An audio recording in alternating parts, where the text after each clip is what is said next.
혹시 최근 몇 년간 가장 인기 있었고 유명한 명품 신발 하면 뭐가 떠올라요? 저는 오늘 주제인 이 브랜드 신발들이라고 생각하는데요. 신었던 셀럽들, 연예인들 너무 많아가지고 일일이 검명하기도 어려울 정도죠. 처음에 나왔을 때는 좀 양말 같기도 했다가 또 이렇게 뭐 못생긴 거 아닌가 싶었는데 계속 보다 보니까 익숙해지고 예쁘고, 그러다가 전 세계적으로 유행을 선도해버린, 지금도 인터넷 검색에다가 이 브랜드를 치면 자동 완성 검색어로 이 신발들 이름이 떠요. 아무튼 전 세계 수많은 젊은이들을 고민에 빠지게 만든 물건들이라고 생각해요. 너무 비싼데? 사고 싶은데? 또 너무 비싼데? 이걸 막 무한 반복하다가 알바비를 막 통째로 털어놓고 거기다가 모자 티셔츠까지 하면 완전 알바비가 그냥 소멸하는 거죠. 자, 그리고 쇠락했던 명품의 부활 스토리라고 하면 앞서 말씀드린 뭐 샤넬, 구찌 이런 것들이 유명한데요. 창업자 때 흥했다가 창업자 없어지면 다시 쇠했다가 누군가 나타나서 다시 일어서는. 근데 오늘 브랜드 역시 명품 브랜드의 부활하면 빼놓을 수가 없죠. 어쩌면 제일 극적일지도 몰라요. 창업자가 떠나고 거의 망했다가 니콜라 게스키에르 그리고 뭐 뎀나 바질리아데까지 평가와 매출 면에서 완전히 간판만 남았던 명품 브랜드가 다시 일어난 스토리. 자, 이 얘기는 뒷부분에 자세히 말씀드리기로 하고요. 자, 오늘의 주제는요, 모터사이클백, 스피드러너, 트리플 S, 최근 몇 년 동안 가장 핫했던 명품 브랜드 발렌시아가입니다.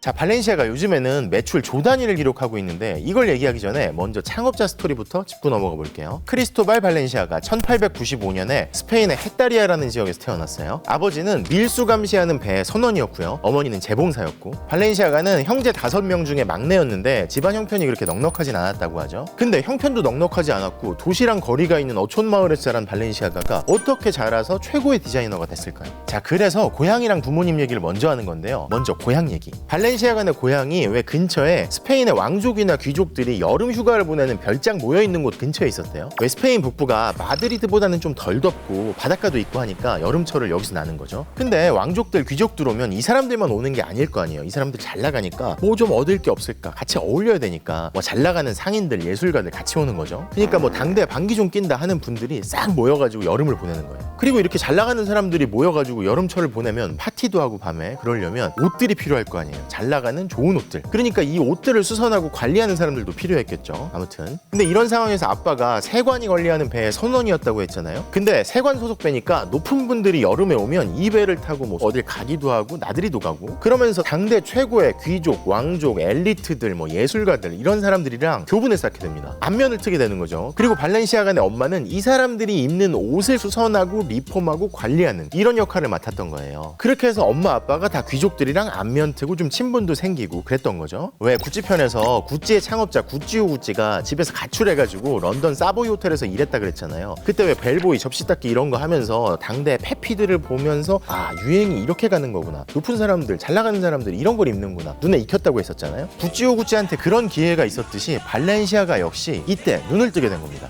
아무튼 그랬는데 발렌시아가의 아버지가 11살 때 세상을 떠납니다. 엄마가 돈도 벌고 애들도 키워야 되고 이 두 가지를 한꺼번에 하게 된 거죠. 그래서 발렌시아가가 엄마 일을 돕게 됩니다. 어린애가 엄마 일 도와서 막 원단 챙기고 바느질하고 그렇게 열심히 일했는데 그래도 쉽지가 않았겠죠. 근데 이 시점에 발렌시아가의 가족이 귀인을 만납니다. 카사 토레스 후작 부부였어요. 카사 토레스 후작 부부 역시 발렌시아가의 고향 근처에서 여름을 보내는 귀족들이었거든요. 근데 이 부부가 발렌시아가의 엄마의 가장 큰 고객이었어요. 까다롭고 일도 많이 맡기고 잘 나가는 귀족이니까 이 후작 부인은 정기적으로 뭐 파리, 런던 여행하면서 제일 유행하는 디자이너의 옷들을 사다가 입고 계속 보여주고, 근데 이 페피였던 후작 부인이 하루 이틀 파티에 가고 하는 게 아니니까 여름철 내내 입을 이브닝 드레스, 수트 이런 걸 관리해야 되잖아요. 이걸 맡긴 거죠, 발렌시아가의 엄마한테. 그런데 엄마 일을 돕던 어린 발렌시아가가 이 화려한 옷들에 홀딱 반합니다. 그리고 막 후작 부인이 마차에서 신상을 입고 쫙 내리면 와 하는 거죠. 야, 파리나 런던에서 오는 이 신상의 디테일 이거 정말 엄청 아름답구나 했던 거예요.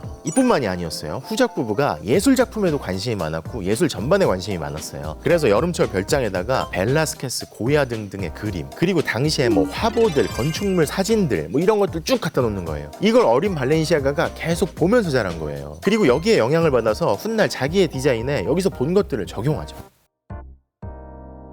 아무튼 그렇게 엄마랑 동네 아줌마들이랑 별장 한 층에서 계속 일하고 막 솜씨도 쌓이고 안목도 높아지고 그랬는데, 그러던 하루 이 후작 부인한테 용기도 가상하죠. 물어본 거예요. 애들은 왜 겁이 없을 수도 있잖아요. 그래서 어른한테 물어봤는데 이 당돌한 질문이 뭐였냐면, 후작 부인, 제가 그 파리에서 사오신 옷들 똑같이 카피할 수 있습니다. 그런 거예요. 근데 이 부인이 얘기 듣기에 어린애가 설마, 놀랍기도 하고 좀 호기심도 생기죠. 여유가 있으니까 얘한테 장비들, 원단들 제공해 주라고 합니다. 그래서 시간이 흘렀는데 얘가 정말로 똑같이 카피해서 만드는 거예요. 디테일이 오히려 더 살아있어. 야, 얘가 보통 애가 아니구나 싶었던 거죠. 그래서 꼬마야, 내가 이 근처에 있는 도시 산세바스티안에 있는 유명한 디자이너를 소개해줄게. 거기 가서 견습으로 일해봐. 소개를 해줍니다. 근데 그 산세바스티안 휴가철에 사람들이 모이는 곳이었는데 이 후작 부인의 요청을 거절할 수도 없었을 거예요. 왜냐면 제일 잘 나가고 옷도 많이 사는 아주 중요한 고객이니까. 그리고 얘가 솜씨가 있으니까. 그렇게 해서 발렌시아가의 패션계 경력이 시작됩니다. 그렇게 까사 고메즈의 견습으로 일하게 됐는데 16살쯤 되니까 이 발렌시아가를 따라올 사람이 동네에 아무도 없었대요. 생각해보세요. 어렸을 때부터 보고 느끼고 재단하고 바느질하고 자기가 다 아는 거잖아요, 혼자. 이런 사람이 어디 있겠어요. 그리고 막 그 와중에 파리 여행을 갔는데 여기서 또 자극받고, 불어까지 막 공부해야겠다. 프랑스어 자기가 막 공부해요. 그리고 1917년에 산세바스티안에 자기 이름을 딴 가게를 처음으로 냈는데 이게 운때가 맞아서 대박이 납니다. 왜 그랬을까요? 1차 세계대전이 터지고 나서 파리 막 이런 데 있는 귀족들이 휴양지로 피신을 오는 거예요. 그래서 유명 디자이너들이 컬렉션을 이 휴양지에서 공개하는 거죠. 사람들이 모이고 언론의 주목을 받고. 근데 발렌시아가가 여기다 가게를 열었잖아요. 자연히 컬렉션을 공개하는데 수준이 뛰어나니까 같이 주목을 받게 되는 거예요. 우리 샤넬 편에서도 비슷한 얘기 했었잖아요. 휴양지에 가게를 차렸는데 그게 대박이 났다. 물론 이건 노림수가 있었지만. 아무튼 그렇게 발렌시아가가 승승장구하면서 전쟁 때문에 휴양지에 피신해왔던 귀족들의 눈에 들게 됩니다. 잘 나가는 사람들이 제 발로 찾아오는 거예요. 뭐 굳이 파리 가야 되나? 뭐 이런 생각이 들 수 있었겠죠. 그래서 스페인 곳곳에 가게를 확장하게 되고요. 가게를 확장하면서 엄마 이름을 딴 가게까지 옵니다. 혼자 자식들을 키웠던 어머니의 수고를 잊지 않았던 거죠. 참고로 이렇게 엄마 이름을 딴 하우스에서는 기존의 아주 고급 원단보다는 좀 덜 비싼 원단을 사용했고요. 그러면서 옷 가격을 낮췄다고 하죠. 이렇게 되면 어떤 장점이 있었냐면, 왜 비싼 옷인데 만들어내면 짝퉁이 생길 수 있잖아요. 근데 좀 가격을 낮춘 옷을 만드니까 짝퉁을 만들기가 좀 어려워지는 거예요. 왜냐면 수지가 안 맞을 수 있으니까. 그리고 기존에 발렌시아가 옷을 못 입었던 사람들한테 진입 장벽을 좀 낮춰줄 수 있었겠죠. 왜 한참 뒤에 입생로랑이 생로랑 리브고슈라는 기성복 라인 만들어가지고 진입 장벽 낮췄던 거랑 비슷한 걸 몇십 년 전에 한 거예요. 물론 이건 맞춤복이었지만. 그리고 가게 할 때 엄마 이름만 땄던 게 아니라 나중에 성공해서도 자기의 생활 공간 한가운데 뭘 놨냐면 엄마가 사용하던 재봉틀을 그 중앙에 딱 놔뒀어요. 엄마가 얼마나 뿌듯했겠어요. 아무튼 그렇게 스페인에서 잘 나가고 있었는데 스페인 내전이 발발해서 심화됩니다. 그래서 파리로 발렌시아가가 거처를 옮기고 첫 샵을 열죠. 근데요, 프랑스로 옮겨와서 파리에다가 자기 하우스를 내고 첫 컬렉션을 발표할 때 1937년이었거든요. 이때 이미 발렌시아가의 나이가 42살이나 됐어요. 지금도 42살 적은 나이 아니지만 그때는 훨씬 더 사회적으로 그랬잖아요. 중년에 새로운 환경에서 어찌 보면 너무 늦게 시작한 거죠. 게다가 파리는 세상에서 가장 큰 패션의 무대. 결과가 어땠을까요? 더 큰 최고의 무대에서 더 큰 최고의 성공을 거둡니다. 게다가 더 놀라운 건 남들이 좀 밋밋한 라인을 만들 때 발렌시아가는 유행에 맞추지 않은 거죠. 가장 인체의 곡선이 두드러지는 화려한 옷들을 만들어내고요. 그리고 전쟁이 끝나고 나서 디올의 뉴룩, 아주 화려한 라인들이 유행할 때는 오히려 또 이 반대로 갑니다. 어떻게 보면 헐렁해 보이는 뭐 코쿤 라인, 그리고 좀 벙벙해 보이는 원피스 이런 것들을 만드는데 뭔가 유행에 맞지 않는 것 같은데 전에 없던 새로운 것들을 내놓고 엄청난 인기를 끌죠. 발렌시아가한테는 자신이 있었던 거예요. 구조미와 입체감을 살려가지고 완전히 새로운 옷을 만들어내겠다. 계속 극찬을 받습니다. 혹시 그런 말 들어봤어요? 사람들의 욕구, 유행 같은 거 반발 자국 정도만 앞서가야 된다. 너무 앞서가면 사람들이 이걸 미처 몰라볼 수 있다. 그런 얘기 있잖아요. 근데 발렌시아가는 유행을 따르지도 않고 이게 한 발자국 정도가 아니라 막 10년 이상 앞서가는데도 세상에서 통하는 아주 신기한 디자이너였어요.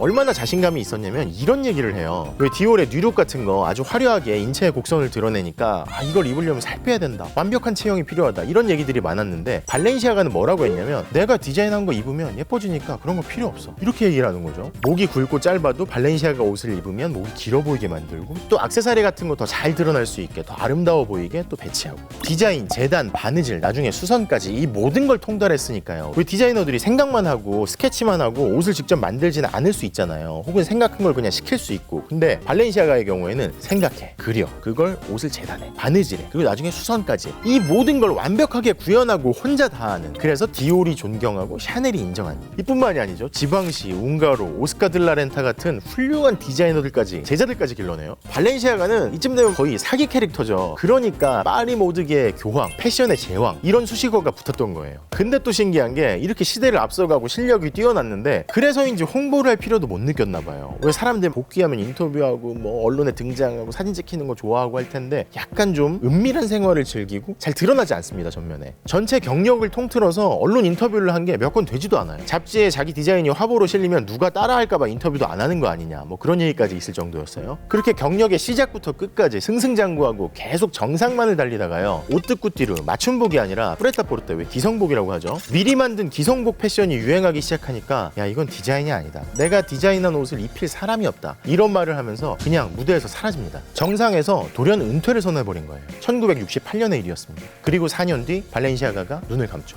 근데 왜 지금도 그런 얘기 하잖아요. 뭐 테슬라, 일론 머스크가 없으면 어떻게 될까, 뭐 이런 걱정들 하잖아요. 이렇게 한 사람의 영향력이 강한 회사, 강한 브랜드, 이 사람이 없어지면 어떻게 되죠? 유지하기가 쉽지 않잖아요. 실제로 발렌시아가의 사후에 브랜드가 계속 추락세를 거듭합니다. 뭐 샤넬, 구찌 뭐 이런 브랜드들도 그랬지만 그거랑 비할 바가 없이 그냥 계속 떨어졌어요. 어느 정도였냐면 향수가 없었으면 발렌시아가라는 브랜드 진작에 사라졌을 거다, 이런 얘기까지 들어요. 그렇게 1년, 2년, 3년, 4년, 5년, 10년, 20년, 무려 30년 가까이가 흐릅니다. 그러던 1997년 발렌시아가가 이름 없는 26살의 디자이너를 디자인 책임자로 기용합니다. 장볼고띠에를 거쳐가지고 친구들이 그런 망해가는, 아니 이미 망한 브랜드에 왜 가냐, 그럼에도 불구하고 이 만류를 이겨내고 20대 초반에 발렌시아가에 합류해서 골프복, 니트 같은 거 만들고요, 일본 라이선스를 위해서 웨딩드레스 그리고 뭐 상복 같은 것까지 만들던 26살의 신성 니콜라 게스키에르였어요.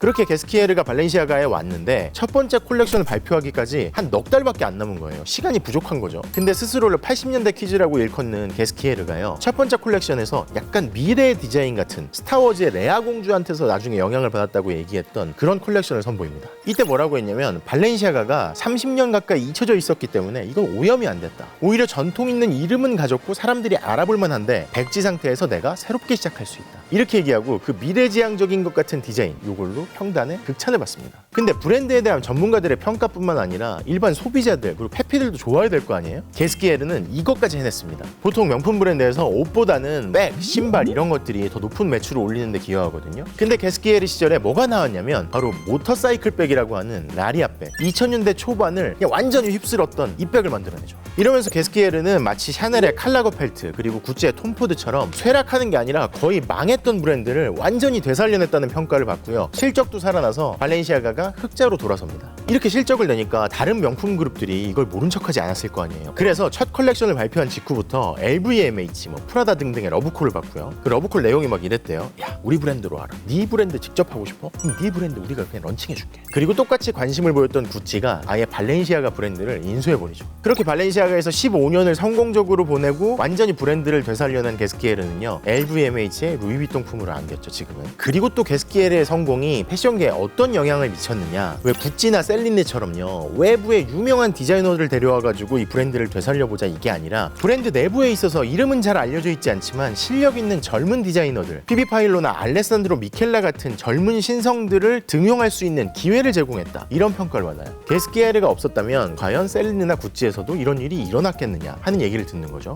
굉장히 뿌듯하겠어요, 그죠? 이후 발렌시아가는 알렉산더 왕을 거쳐서요, 또 하나의 전설이죠, 메종 마르지엘라를 거쳐서 배트먼까지 이끌었던 젊은 재능 뎀나 바질리아가 디자인 책임자로 부임하게 됩니다. 뎀나 바질리아 워낙 유명하죠. 스피드러너, 트리플 S 그리고 칼라 넓고 소매 긴 셔츠 등등, 이렇게 전 세계적인 데이트를 만든 디자이너인데 참고로 어렸을 때 좀 풍족하지 않은 환경에서 자라가지고 부모님이 막 큰 옷만 사줬대요. 그러니까 손에 털이 많고 살집도 많고 뭐 그런 거 감추고 싶어가지고 긴 소매, 큰 옷 이런 걸 선호했다, 그런 인터뷰가 있더라고요. 아무튼 그렇게 게스키에르 시대에 부활하고 뎀나 바질리아 시대에 데이트를 치면서 발렌시아가는 매출 1조 원 넘게 올리는 명품 브랜드가 됩니다. 지금 세계에서 가장 핫한 명품 브랜드 가운데 하나죠. 이게 보다 보니까 니콜라 게스키에르나 뎀나 바질리아 같은 분들의 업적이 너무 많아서 그건 나중에 또 소개해야 되는 게 아닐까, 뭐 그런 생각도 들더라고요.